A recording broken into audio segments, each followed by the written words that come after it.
All right, friends, let's go into the first one today. First up is the issue that will not die, even if Donald Trump and his administration want the targets to be sent to the bottom of the ocean. Now, more than 24 airstrikes have happened in the Caribbean and the Pacific, killing more than 80 people as part of this alleged campaign to go after drug cartels. And now everyone on the planet is demanding answers from the Trump administration. And they are dragging their feet just as hard as they did on the Epstein files. Now Congress is getting mad and demanding answers. Ethics watchdogs are crying foul and demanding an investigation. And now the Trump administration, as I noted earlier, is being sued over these strikes. Let's start with Congress, which is hitting the issue hard. I want you to take a listen to this story from CBS News about what's happening.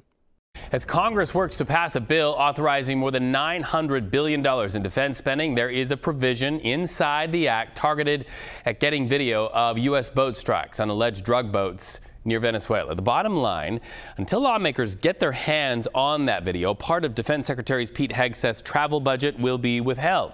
CBS News congressional correspondent Caitlin Huey-Burns is live from Capitol Hill. So, Caitlin, that provision raised some eyebrows. So what are lawmakers saying about the bill on the Hill?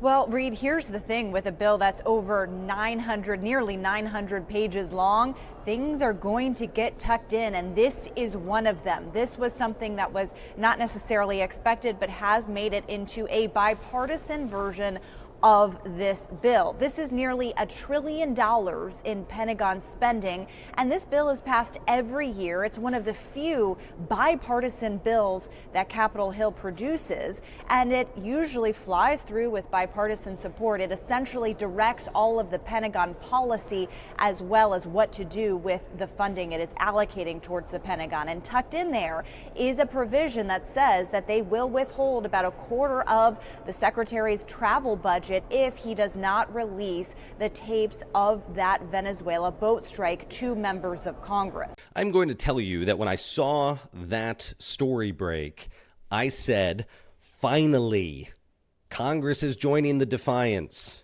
We have needed Congress to stand up on this issue for a while.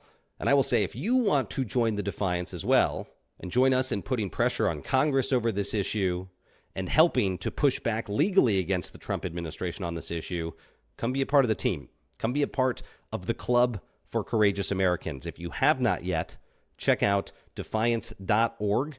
You can also follow us on Substack at defiance.news or on YouTube and on all socials at defiance.org. Check that out. Look at how we are pushing back when it comes to stories like this and doing things in the real world rather than just doom scrolling. I will also say, as a former appropriations staffer on Capitol Hill, I was once a budget hawk up there.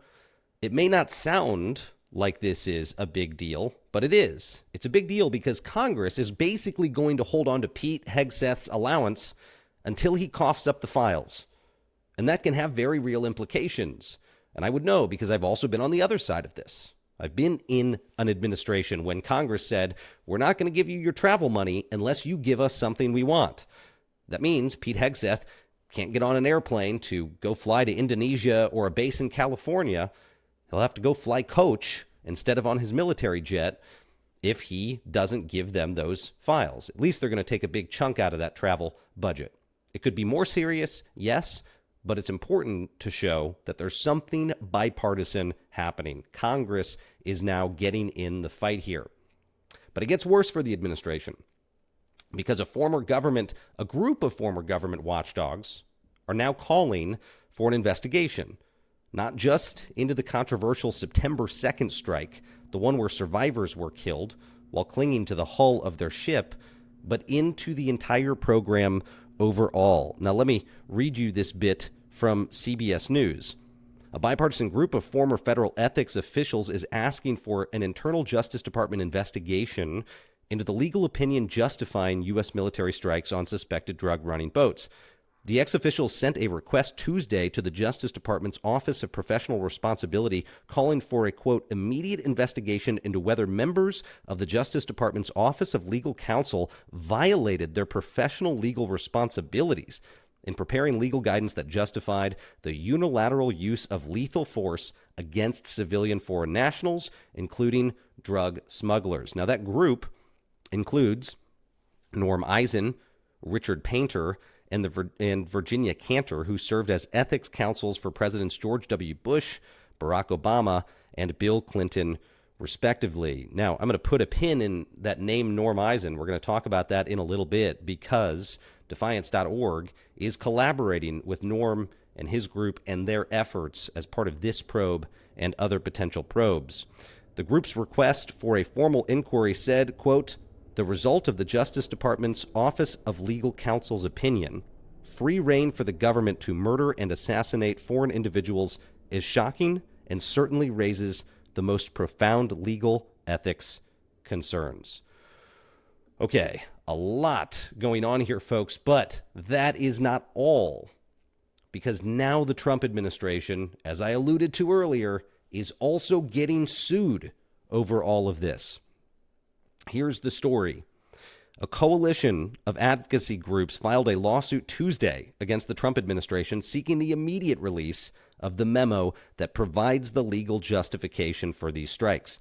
The complaint filed in federal court in Manhattan argues that the deadly strikes, which have killed at least 87 people since September, are illegal, and the filing requests that the court order the Justice, State, and Defense Departments to immediately search all records regarding the legal reasoning behind this military campaign. Now, that suit was brought by the ACLU and other plaintiffs, including the Center for Constitutional Rights.